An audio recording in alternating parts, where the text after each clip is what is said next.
में मत्स्य कहीं ना कहीं होते ही, उनकी संख्या ज्यादा नहीं होती है, लेकिन हमें उनकी जगह और संख्या के बारे में पूरा अंदाजा होता है।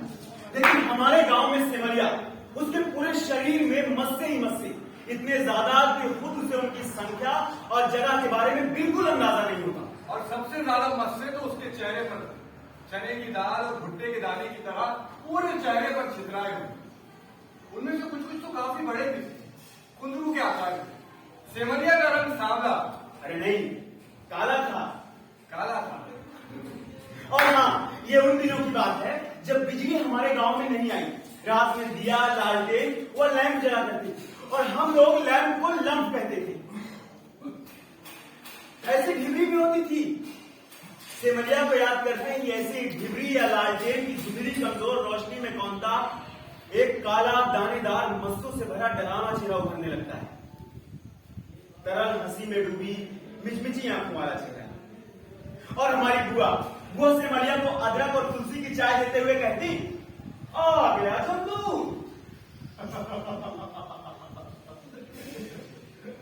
अपना रोछे को अपने हथेली में लपेट कर टहनी का गर्म गिलास पकड़ता और रात के धुंधलके में धीरे धीरे हंसता। इस गांव से 10 मील दूर सिहारा में भी हमारे खेत थे। हमारे इस गांव की मिट्टी बलुवन थी, तो यहाँ धान, कोदो, कुटकी और तिल जैसी फसलें होती थी। जबकि सिहारा में काली चिकनी मिट्टी वाले खेत थे, तो वहां सभी तरह की फसलें होती थी, जैसे गेहूं, चना, अलसी और धनिया भी। और हाँ, सेमलिया ही हमारी खेती देखने हर महीने 15 दिन में सिहारा जाता। लेकिन जब सेमलिया सिहारा से लौटता है तो हमेशा रात ही क्यों होती है, ये मैं समझ नहीं पाता था। जंगल एक तो चुम्बक की तरह हुआ था, वो आदमी का अपनी तरफ खींच ले। हाँ, सिहारा के रास्ते में भी एक तो ऐसा जंगल पड़ा, वो कहते छाई जंगल कहा, वो जंगली जानवर रहत है, चीतल, सांभर, रौच, और सबसे ज्यादा रहत है रीछ। यही मारे उस जंगल का नाम रिछाई जंगल पड़ रहा है। जब वो जंगल में महुआ पक के टपके लागत है,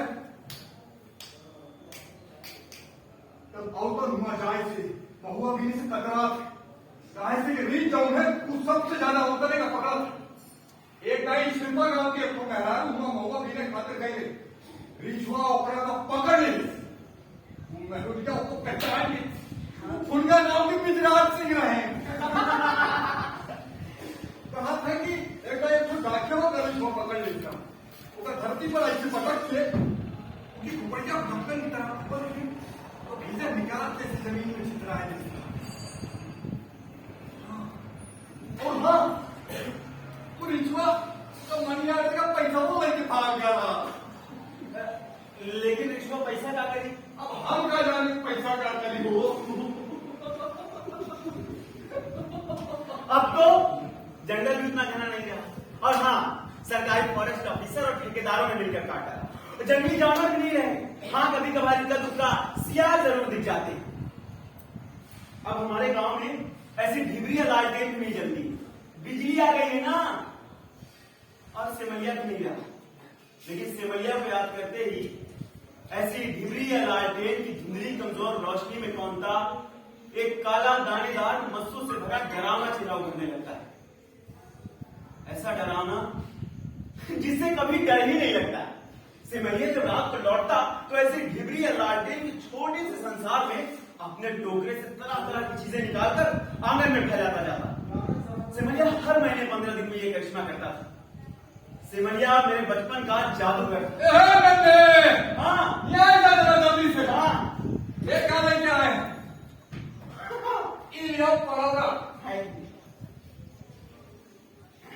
ये है 3 ठो अमरूद, ये है जामुन, और ये है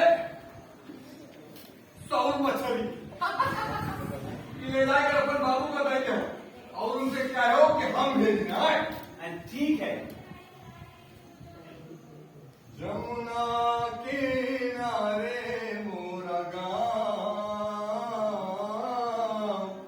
पिताजी, रात में महुए घासी पीते और सरसों के तेल में तली कोरौरा मछली खाते हुए जोर जोर से गाना गाते। जमुना किनारे मोरा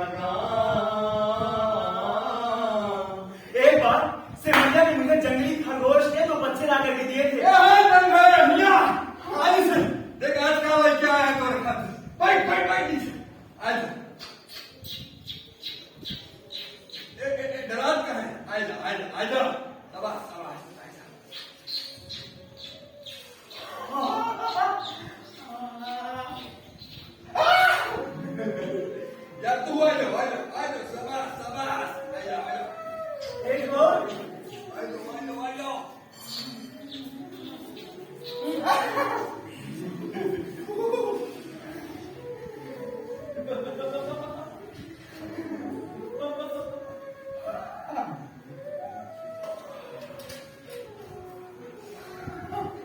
उस रात सिमलिया ने दोनों छोनों को मेरी गोद में डाल दिया था। पहले तो मैं डरा, फिर मेरा डर तुरंत ही दूर हो गया। वो दोनों बहुत ही छोटे थे।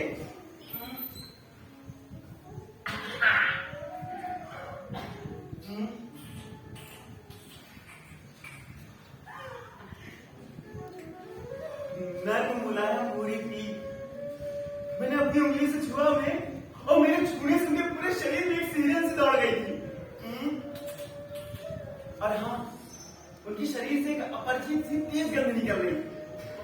मैं चारों तरफ से उस गंध से घिर गया था। ये कितना रोमांचकारी और कितना अजब था कि वो बिल्कुल जीवित थे। वो दूसरों खिलौनों की तरह नहीं थे, वो सांस ले रहे थे। और जहां वो ले आए गए थे, वहां की हर चीज को आश्चर्य और उत्सुकता के साथ चुपचाप देख रहे थे। अभी भी बहुत छोटा क्या है, पाती आती ना घास पड़ी तो कभी तुम तो 5-7 रोज दूध पिवायो बाहर से, फिर जब बड़े हो गए तो अपने आप पाती आती खाए लगी। हाँ ठीक है, फिर तोरे संगे खेली है, उनका कंधा पर बैठाए करके ऐसे यहाँ घुमाया करवाए। हाँ ठीक है। ए बुआ, अंधे के घर में बांधे खातिर जंगल से कुछ लोग खूटा लेके आएंगे। अभी काफी की तरफ छोड़ के वो डांगर के संगे जंगल को तेरा में ना उतरी है। हाँ उस रात करीब 12-1 बज गए होंगे, लेकिन मेरी आंखों में नींद की कहीं लक्षण नहीं थी। नींद अगर आती भी तो मैं उसे हरगिज ना आने देता। जंगली खरगोश के वो दोनों बच्चे हर पल मेरे भीतर अपने प्रति एक नई उत्सुकता जगाते। वो हर पल कुछ न कुछ एक नई हरकत करते रहते थे। वो वास्तव में बच्चे हैं, मुझसे भी छोटे। ये अनुभव वो हर पल मुझे अपने हरकतों से कराते। और मैं उनके सामने खुद को बड़ा और समझदार अनुभव करता था। वो इधर उधर मेरे उद्देश्य नहीं थे और फिर अपनी जगह पर वापस लौट। और कभी कभी वो अपने शरीर को सिकोड़कर उछलने या छलांग लगाने की कोशिश करते, लेकिन हर बार असफल होकर आनंद में लग जाया करते थे।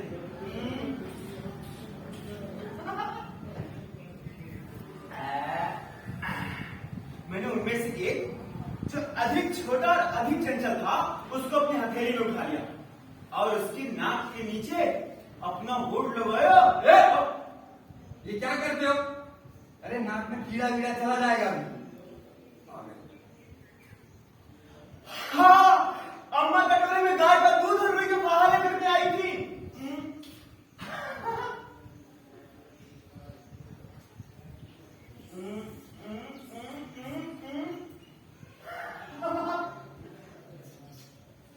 वो सचमुच भूखे थे। उनकी कुछ न कुछ हिलती और लगातार सूंघती नाक के नीचे मुंह कहां की बस पता ही चलता था, लेकिन देखते ही देखते रुई के फाहे का पूरा दूध चूस जाते थे। उन्हें दूध पीता देख मेरे पूरे शरीर में एक अजीब तरह की सिहरन हो जाती थी। क्या अम्मा जब मुझे दूध पीते हुए देखती होंगी तो उनको भी ऐसा ही लगता होगा? और हाँ, मुझे तो ये भी लगता जैसे मैं उनकी मां हूं।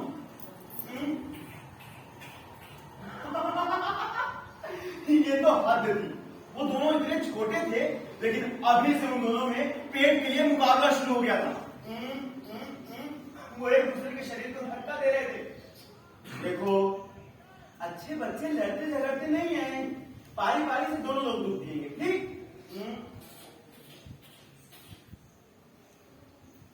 बड़े वाले का पेट भर चुका था, जबकि छोटा वाला वो अभी भी रुई के फाहे से दूध चूसने में लगा हुआ था। अरेबा और परेबा, उसके बाद यही दो नाम मैंने उन दोनों के रखे थे। बड़ा वाला जो थोड़ा सुस्त और काहिल था वो अरेबा, जबकि छोटा वाला जो अधिक फुर्तीला और अधिक चंचल था वो परेबा। परेबा ना हमारी भाषा में कबूतर को कहते हैं। ये पालतू घरेलू और शहरातू कबूतर तो नहीं, परेवा होता है अछूता, वनैला, बेदा, जो जंगलों में घूमता फिरता है। अरे हाँ, वो परेवा ही तो था जिसकी कहानी अम्मा सुनाया करती थी। अम्मा, वो परेवा वाली कहानी सुनाओ ना। एक बार एक जंगल में दो पक्षी, एक था गिद्ध और एक था कबूतर। गिद्ध का नाम था अरेबा और कबूतर का नाम था परेवा। एक बार उन दोनों में भूख को लेकर बहुत जोरों का मुकाबला छिड़ गया। तब अरेबा यानी कि गिद्ध ने परेवा से कहा, यार चलो देखते हैं कि कौन कितनी दूर तक देख लेता है। तब गिद्ध ने वहां से 100 मील दूर पर एक मरे हुए बैल को देख लिया, लेकिन परेवा ने उस बैल से भी 7 हाथ दूर कुछ गेहूं के दाने पड़े थे, उनको देख लिया। आंखें जो है वो अपने पेट में जाने वाली हर चीज को देख ही लेती हैं, भले ही वो बैल के आकार जितनी बड़ी हो, विशाल हो, या फिर गेहूं, तिल या राई के दाने जितनी छोटी हो। आंखें दरअसल पेट की ही होती हैं। पेट ही आदमी को नचाता है, दौड़ाता है, यहाँ वहां घुमाता है, समझे? सो जाओ।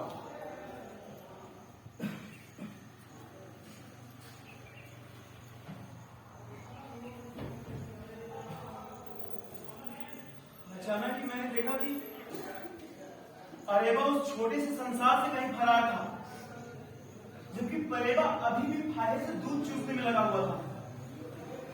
कहां चला गया अरेबा? हमारे घर में 3 बिल्लियां आती हैं और एक बिल्ला भी। हम सब उसे बग्घा कहते हैं। वो दिखता भी एकदम बाघ जैसा ही है, आवारा, बड़ा, घमंडी, क्रूर और षड्यंत्रकारी। सब लोग कहते हैं कि बग्घा दरअसल एक उर्मिलार है जो जंगल से आता है और वो अपने भी बच्चों का गला काट डालता है।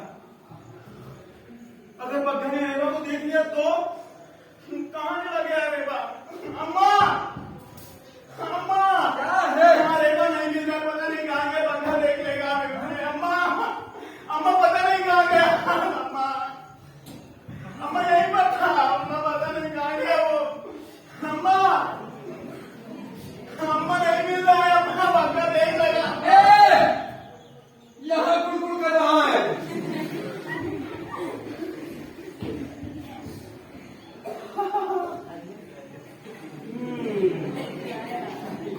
अभी बग्घा तुमको देख लेता तो हैं?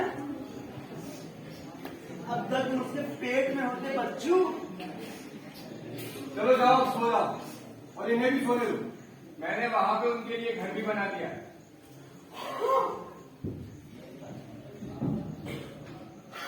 अम्मा ने अरेबा परेबा के लिए घर बना दिया था। मतलब ये कि जब मैं अरेबा परेबा को दूध पिला रहा था तो चुपचाप अम्मा उनके लिए घर बना रही थी। कितनी अच्छी थी अम्मा। तो क्या अरेबा परेबा के लिए अम्मा बन गई थी वो? लेकिन अगर ऐसा था तो घर बनाते समय अम्मा मेरे बारे में सोच रही थी या अरेबा परेबा की?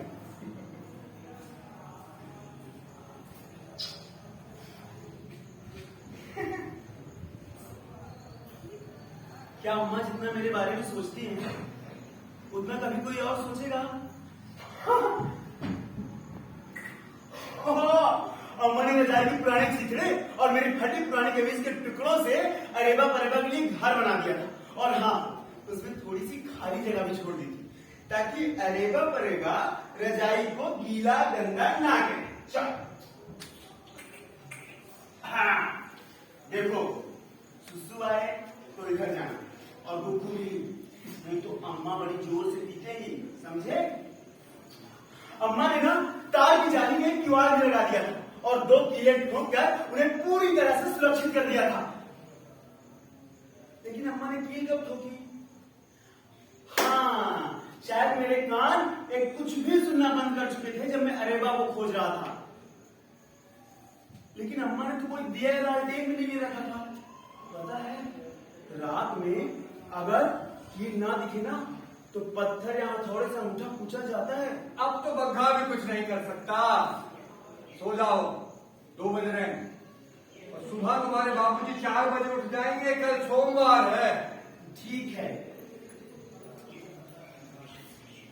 बाबू यानी पिताजी रविवार का व्रत रखते थे और सोमवार को 4 बजे उठकर पूजा करते थे।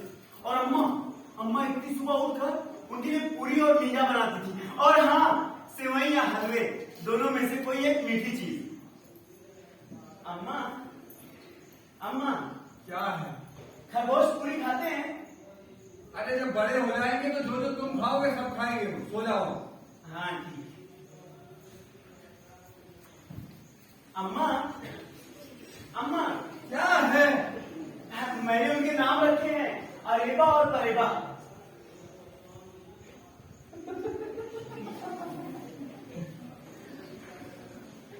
अरेबा और परेबा? हाँ मैंने रखे हैं। तुम्हारी नानी मुझे बचपन में एक गीत गा के सुनाया करती थी।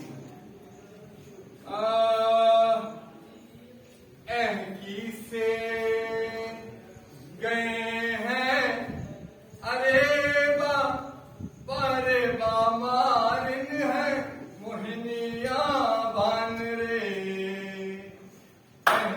से गए हैं अरेबा परेबा मारिन है मोहिनिया बान रे। मोहिनिया बान रे, मोहिनिया बान रे, से गए हैं अरेबा। अम्मा नींद के पास सिखा रही थी और मैं अपनी रजाई में भीतर गहरी नींद के कोहरे में डूब रहा था। लेकिन अम्मा कितनी अच्छी है ये मैं उस नींद के भीतर भी जान रहा था। उस रात पता नहीं क्या हुआ कि अगली सुबह मैं बहुत देर से जाकर निकल पाया। जब मैं उठा तो बाबूजी नहाकर पूजा भी कर चुके थे। नमामि शमीशाम निर्वाण रूपम विभुम व्यापकम ब्रह्म वेद स्वरूपम। जबकि इसके पहले मैं हमेशा बाबूजी की नहाने की आवाज से या फिर अम्मा की कड़ाही की आवाज से, और अगर हद से हद देर हुई तो बाबूजी की पूजा की आवाज से तो उठ ही जाया करता था। नमामि शमीशाम निर्वाण रूपम विभुम व्यापकम ब्रह्म वेद स्वरूपम।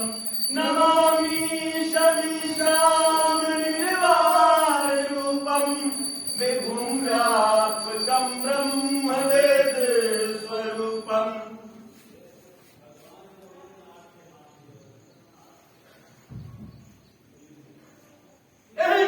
जो दिन आई ढूंढ ले बाबा ढूंढ ले, रुपया पैसा ढूंढ ले आई ढूंढ ले बाबा ढूंढ ले, कचरी गुजरी ले आई ढूंढ ले बाबा ढूंढ ले। अरे नन्हे आज और बहुत अच्छा मीठा बना है, कुल्ला करके आओ जल्दी से। मैं दौड़कर सीधे भागा, वहां नहीं जहां रसोई थी, बल्कि उधर जिधर मेरा वो नया संसार था। अब रात के अंधेरे में घिमरी या लालटेन की कमजोर रोशनी में नहीं, बल्कि दिन के उजाले में उन्हें देखूंगा। मैं दौड़कर सीधे उसी तरफ गया।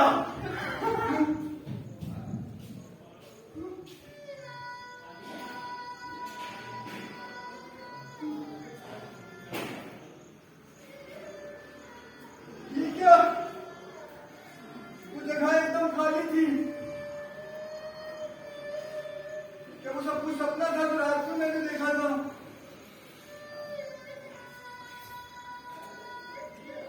सिमलिया नहीं तो रात में तो जंगली खड़े के बच्चों को लाके मेरी गोद पे डाला था, और मैंने उनको दूध पिलाया था। अम्मा ने कटोरे में दूध लाके भी दिया था। देखो दोनों लोग बारी बारी से दूध पिएंगे, अच्छे बच्चे लड़ते झगड़ते नहीं, ठीक? और अम्मा ने एक नानी वाला गीत गा के भी सुनाया था। से गई है अरेबा परेबा मारिन है मोहिनिया बान रे। हाँ, और मैंने उनके नाम भी रखे थे, अरेबा और परेबा। अरेबा और परेबा। और यहाँ पे अम्मा ने उनके लिए घर भी बनाया था, जिसमें रजाई के टुकड़े और मेरी पुरानी कमीजें थी, और उन्होंने तार की जाली का एक दरवाजा भी लगाया था। लेकिन ये जगह बिल्कुल खाली थी, यहाँ पे कोई घर नहीं था। रजाई के टुकड़े मेरी पुरानी कमीजें भी नहीं थी, तार की जाली का दरवाजा भी नहीं था, अरेबा परेबा भी नहीं थे, कहीं नहीं थे। मेरे भीतर एक डरावना खालीपन पैदा होने लगा। मैं अकेला छूट गया था। अम्मा! अम्मा! अम्मा! अम्मा! अम्मा!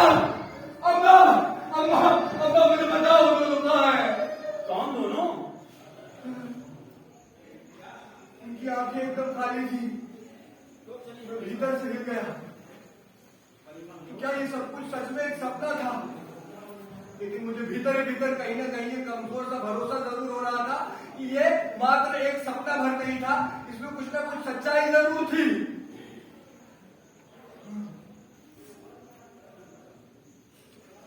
और इसका सबसे बड़ा प्रमाण था आंगन में पड़ा ये कांसे का कटोरा।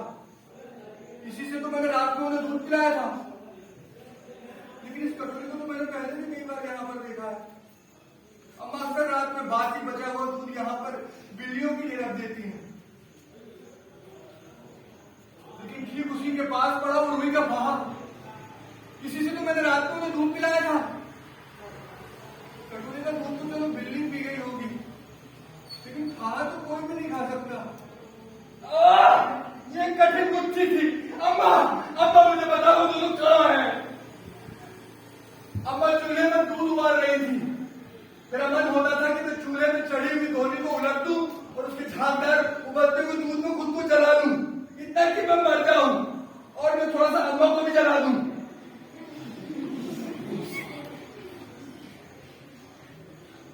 लेकिन अम्मा उठी, उन्होंने अपनी आंचल से चूल्हे पे चढ़ी उस धोनी को उठाया और सीधे भंडार की तरफ चली गई। उन्होंने मेरी तरफ देखा भी नहीं, मैं वहां अकेला छूट गया था। अभी अभी बीती रात को जो मेरा एक नया संसार बना था वो अब मिट चुका था।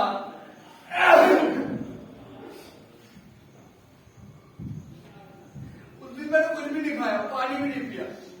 मुझे दुनिया से और कुछ नहीं, बस वही दोनों चाहिए थे, अरेबा और परेबा। उनको मैं छुपा दिया गया था और मेरे अलावा बाकी सब जानते थे कि वो कहाँ है, लेकिन कोई भी मुझे बताना नहीं चाहता था। शायद मेरी पढ़ाई खराब हो जाती इसलिए। शायद मैं किताब कॉपी छोड़कर दिन भर उनके पीछे घूमता रहता इसलिए। लेकिन मुझे सबसे गहरा धक्का जिस बात से लगा था वो ये था कि अम्मा भी उन लोगों के साथ मेरे खिलाफ षड्यंत्र में शामिल हो गई थी। इतनी खराब तो नहीं थी अम्मा, लेकिन मेरा मन होता था कि मैं अम्मा से जाकर कहूं, अम्मा तुम मुझे उन दोनों को वापस लौटा दो, मैं खूब पढ़ूंगा, खूब लिखूंगा, मैं हर रोज स्कूल जाऊंगा। जब मुझे तेज बुखार होगा तब भी, जब बहुत जोरों की बारिश हो रही होगी तब भी, ओले गिर रहे होंगे तब भी अम्मा। लेकिन मुझे ये भी मालूम था कि अम्मा ने आज दिन भर कुछ नहीं खाया होगा। वो बहुत भूखी होंगी और हो सकता है कि उन्होंने पानी भी ना पिया हो। मैंने अपने आप को अपने कमरे में कैद कर दिया। जब दोपहर ढल रही थी और धूप अपना रंग बदल रही थी, तब अम्मा मेरे कमरे में आई।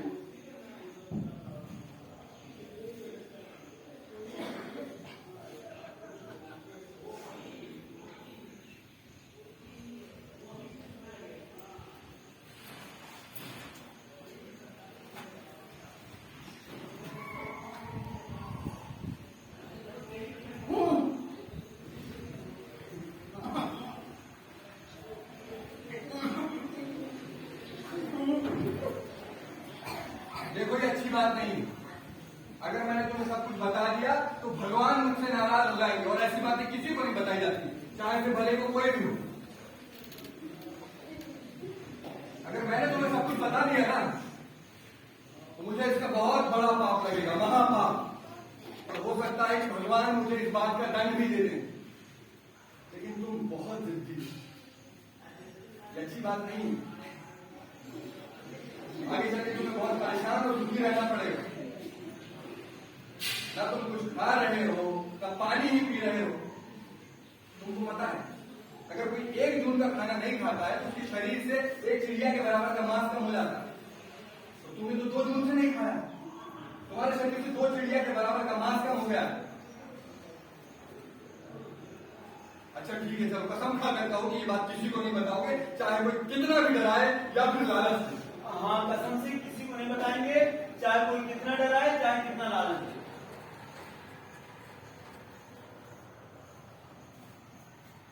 हुआ उस रात में ये कि जब तुम सो गए और मैंने वो नानी वाला गीत गा के खत्म किया ही था, तभी आंगन में बहुत जोरों की आवाज हुई।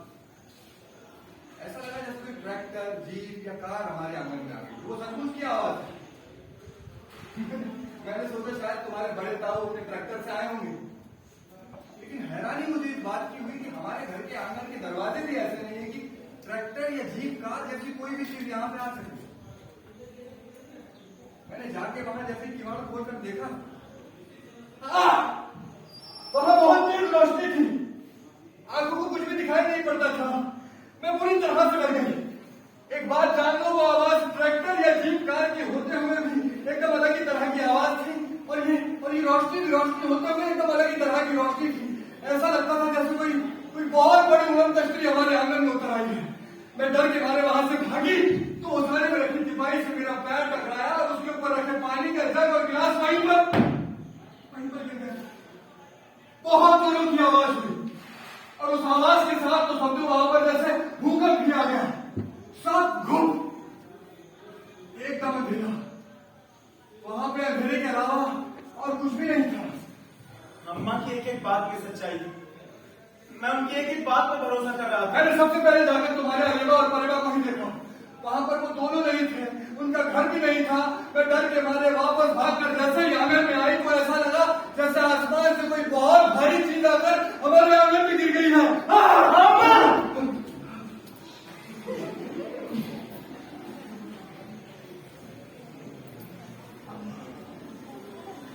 मैं बहुत डर गया। मैंने कसकर अम्मा का हाथ पकड़ लिया। बच गई। अगर मैं आंगन में थोड़ा भी आगे की तरफ होती तो वो दोनों पत्थर आके मेरे सर पे गए। मैंने पास जाकर जब उन पत्थरों को देखा तो मैं चौंक गई।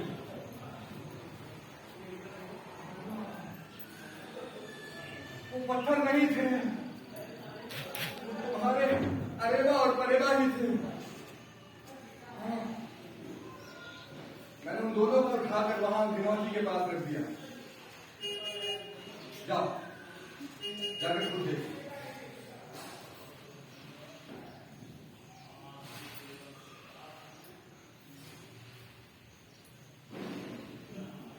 भूरे और कत्थे रंग के दो पत्थर के ढेले, वो एकदम जंगली खरगोश के बच्चों की तरह लग रहे थे। उनकी आंखें थी, पीठ थी, उन्होंने अपने कान सिकोड़ रखे थे, वो बहुत डरे हुए लग रहे थे। अरे वो कोई देवताओं के बदमाश लड़के रहे होंगे। आधी रात को अपनी उड़न तश्तरी में यहाँ हमारे आंगन के पास से घूमने के लिए निकले होंगे, और जब तुम आंगन में उन दोनों को दूध पिला रहे थे ना, तब उन्होंने तुम्हें देख लिया होगा। इसीलिए कहा जाता है कि आधी रात को घर से बाहर नहीं निकलना चाहिए। न जाने किस किस की आंखें हम पर होती। और कभी कभी तो ये रात की चिड़िया, पहलुए, ये कीड़े मकोड़े धरती की सारी बात ईश्वर तक पहुंचाते हैं। झिंगुरों को तुम सब न समझो, वो हर इंसान की हर बात सारी रात गागा में भगवान को बताता रहता है। ये कुत्ते, बिल्ली, बैल, चमगादड़, यहाँ तक कि जुगनू भी, पेड़ पौधे, तितली, यहाँ तक कि घास भी। और कोई कीड़े मकोड़े तो ऐसे होते हैं जिनकी आंखों में वो कैमरे का लेंस लगा होता है। इंसान की हर बात, धरती की सारी खबर तो भगवान तक पहुंचाते हैं। आदमी को लगता है कि उन्हें कोई देख ही नहीं रहा है, लेकिन धरती पर इंसानों के अलावा हर प्राणी ईश्वर का दूत और जासूस है। वो लगातार सारी खबर भगवान तक पहुंचाते रहते हैं। अरे लेकिन मैंने भगवान ने क्या बिगाड़ा था? क्यों मुझसे मेरे अरेबा परेबा छीन लेते हैं? भगवान ने नहीं छीना है, देवताओं के उन बदमाश लोगों ने छीना है तुम्हारे उन खरगोश के बच्चों को। वो तो जब भगवान ने उन्हें डांट लगाई होगी तब उन्होंने उनको ऐसे पत्थर बनाया और लाके यहाँ हमारे आंगन में गिरा दिया।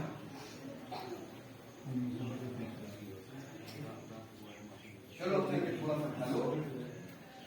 मैंने सुबह की पूरी पिज्जा और सेवई तुम्हारे लिए बचा के रखी, और अगर तुम खाओगे तो फिर मैं भी खा लूंगा।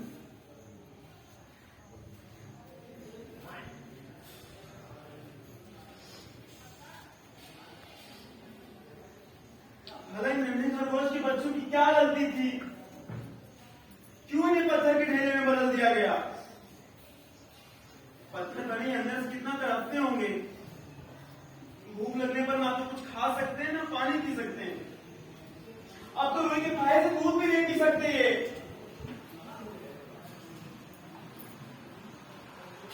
पत्थर के अरेबा परेबा को वापस पाकर भी मेरे भीतर का खालीपन भरा नहीं था। उन देवताओं के बदमाश बच्चों के द्वारा किए गए न्याय की पीड़ा बहुत गहरी थी। लेकिन मुझे पूरी उम्मीद है